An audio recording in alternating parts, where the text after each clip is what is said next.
So sometimes really funny things happen in the course of shooting these videos.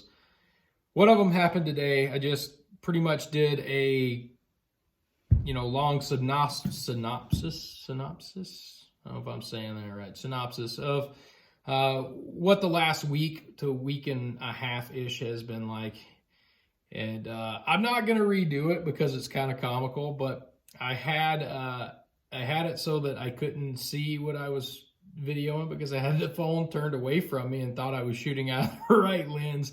Turns out I was not. So the video is kind of funny. I'm going to leave it like it is. I'm going to roll with it because I think it's funny. But you're going to be looking at a 6x6 post the whole time I'm talking. I think it's funny because it's typical for a mistake that I would make. And I hope you guys enjoy this video. Sorry it's been so long since I posted one. Hey everybody, how's it going? So just to catch you up, because I haven't posted anything and it's been a little while, probably a week or more. We, starting on this past Monday, we ended up starting out putting the exterior metal on the shed. We pretty much got everything metal related up by Friday. So we are now completely dried in. We started out by putting up the house wrap, and our house wrap it's really designed to wick away moisture that gets underneath the siding. We're not as concerned about the moisture as we are just kind of holding in heat, and that kind of semi-permeable membrane should help a little bit with heat retention this winter.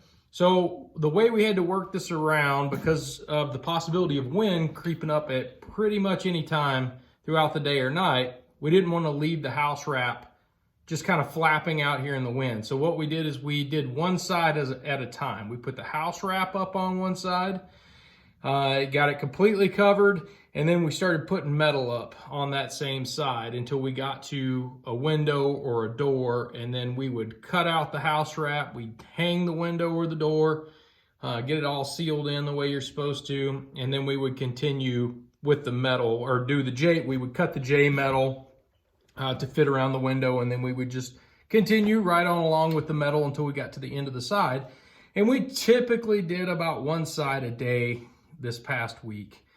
There was a couple of days where we did a side and a half or a side and a little bit. And then one day we just kind of finished like two pieces on one side, and we did the corner pieces, the gable ends, and the ridge cap on Friday. And we were pretty much done by noon, which I felt was a pretty good time. That's kind of, in my mind, 2-3 people.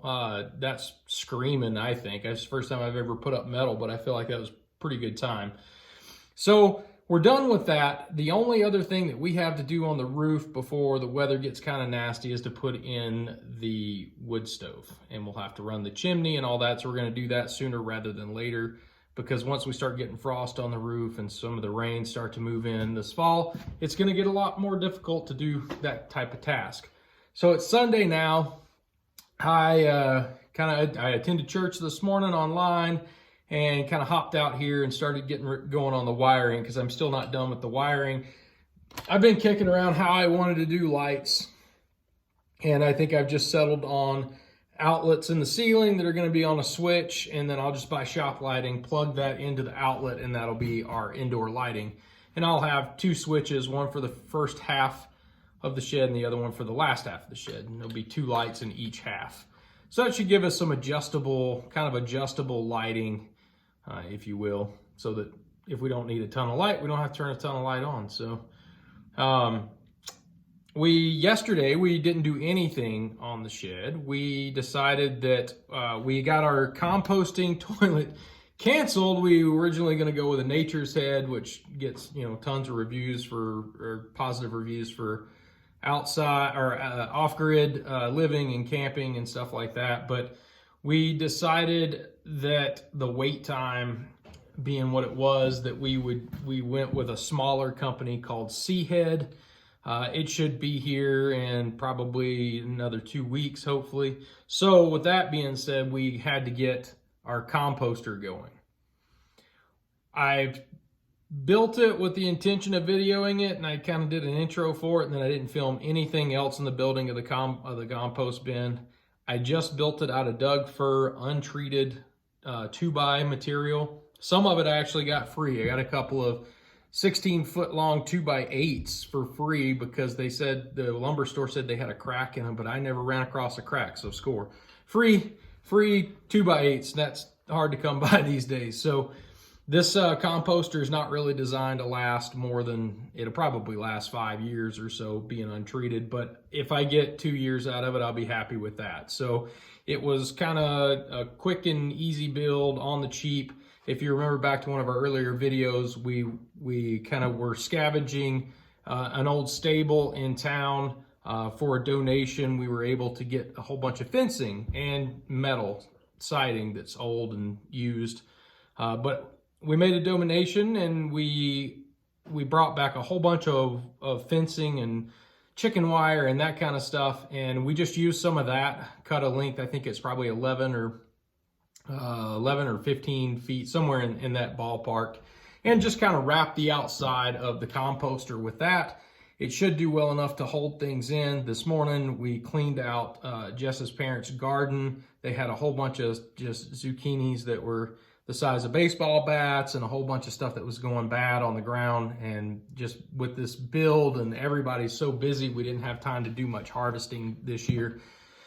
And so we took all that, we threw it in the composter. Yesterday we cleaned out the horse pens. We just took the tractor, loaded up the tractor with all the poop and old hay and that kind of stuff out of the horse stalls and out of the horse little arena area, and we brought that, piled it up where the garden's gonna be, and then we used a fair amount of it in the composter just to hopefully get things started heating up before winter.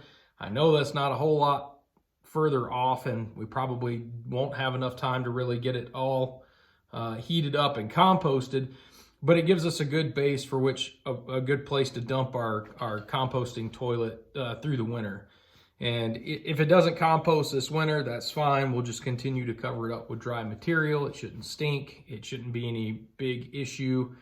And then after we get the house built, then we'll be able to just cap it off and let it sit for 2 years. And it should end up with, some kind of compost after that. So I'm going to continue working on the wiring today. I'd like to get the inspections, at least the rough-in inspection done for the wiring this week would be nice. So I got a few more things to figure out in here, like where I'm going to hang my exterior generator plug-in receptacle that's going to power the breaker box.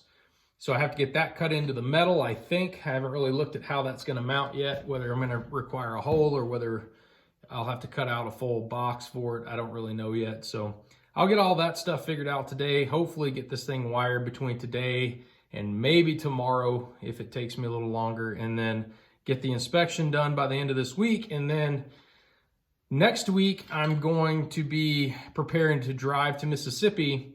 I have it'd be about a 4-day drive down there, and then I'll turn around and pretty much come right back.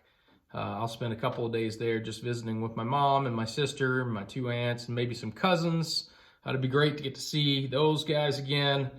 And I'll be bringing back a tractor that we have. It's a family tractor that nobody's going to be using. And when my father passed away, he left it to me. And so I'm going to bring that back on a trailer with probably a couple of implements for it. I went out last week, drove to Oregon, and bought a 66-inch snowblower that's a PTO-driven snowblower that'll fit on the back of this tractor.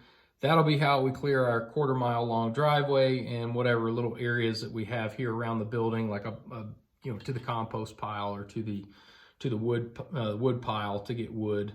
We'll keep all that cleared this winter. So that is pretty much the last week, maybe week and a half in a nutshell. I'm trying to get better with these videos, but when you're under the gun for getting something built that you're going to live in during the winter, that just kind of has to take priority. I really enjoyed showing you guys what we got, kind of what we have going on here. I hope some of you guys find it interesting. I hope that you'll share this to other people that might find it interesting. Like, subscribe, give us a thumbs up. Do all those things that you hear all the other people say to do when you watch a YouTube video that I don't understand how it all works, but supposedly it gets you out there. So I'm trying to figure out the YouTube thing, and maybe one day I'll actually get there and have it all figured out. But thanks for watching, and God bless. All right, thanks for struggling through that. We'll catch you guys on the next video, and I hope that everyone has a great week. And we'll see you next time.